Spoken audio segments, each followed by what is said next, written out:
بسم اللہ الرحمن الرحیم۔ سامعین کرام، آج ہم خونی بادی بواسیر کا قرآنی علاج آپ کو بتاتے ہیں۔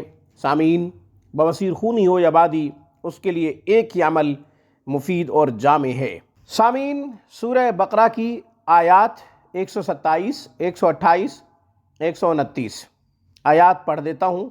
وَإِذْ يَرْفَعُ إِبْرَاهِيمُ الْقَوَاعِدَ مِنَ الْبَيْتِ وَإِسْمَاعِيلُ رَبَّنَا تَقَبَّلْ مِنَّا إِنَّكَ أَنْتَ السَّمِيعُ الْعَلِيمُ رَبَّنَا وَاجْعَلْنَا مُسْلِمَيْنِ لَكَ وَمِنْ ذُرِّيَّتِنَا أُمَّةً مُسْلِمَةً لَكَ وَأَرِنَا مَنَاسِكَنَا وَتُبْ عَلَيْنَا إِنَّكَ أَنْتَ التَّوَّابُ الرَّحِيمُ رَبَّنَا وَابْعَثْ فِيهِمْ رَسُولًا مِّنْهُمْ يَتْلُو عَلَيْهِمْ آيَاتِكَ وَيُعَلِّمُهُمُ الْكِتَابَ وَالْحِكْمَةَ وَيُزَكِّيهِمْ إِنَّكَ أَنْتَ الْعَزِيزُ الْحَكِيمُ۔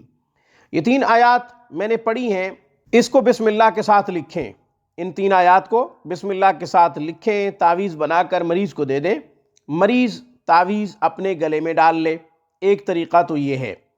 دوسرا طریقہ، ان آیات کو 11 دفعہ پڑھیں، پڑھ کر پانی پہ دم کر کے مریض پانی پی لے۔ تیسرا طریقہ، ان تین آیات کو بسم اللہ کے ساتھ لکھیں چینی کی پلیٹ کے اوپر زعفران عرق گلاب سے، پھر آب زمزم سے دھو کر آب زمزم پی لے۔ انشاءاللہ اس سے بھی مرض جاتا رہے گا۔ یہ عمل ایک دفعہ نہیں کرنا، تب تک کرنا ہے جب تک بواسیر کا خاتمہ نہ ہو جائے، جب تک خونی ہو یا بادی بواسیر ختم نہ ہو جائے تب تک یہ عمل جاری رکھیں۔ سامعین، آج کی ویڈیو میں بس اتنا ہی۔ روحانی پرواز کو سبسکرائب کیجئے۔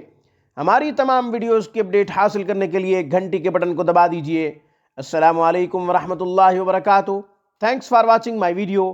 اللہ حافظ، اللہ نگہبان۔